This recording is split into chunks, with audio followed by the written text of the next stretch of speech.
Allah bizə hər gün bilirsiniz nə deyir? Bax necə dünyadır.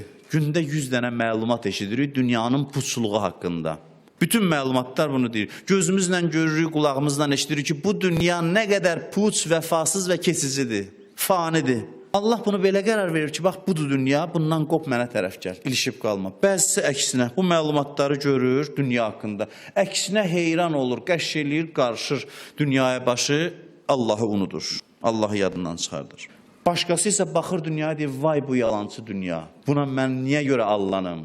Bu vəfasız dünya. Bu yalancı dünyanı görür, Allaha daha da möhkəm bağlanır. Deyir ki, bu dünyaya görə Allaha arxa çevirmək olar. Başqası isə həmin dünyanı görür, həmin məlumatlara istinad edir, dünyaya daha da çox bağlanır. Görürsünüz, eyni dünyadır, iki fərqli yanaşmadır.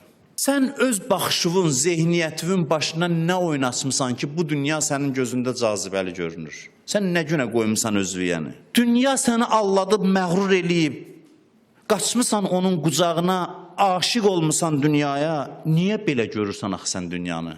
Niyə belə görürsən? Problem nədədir? Sənin baxışına nə təsir qoyur ki, sən bu dünyanı belə şəkildə görürsən?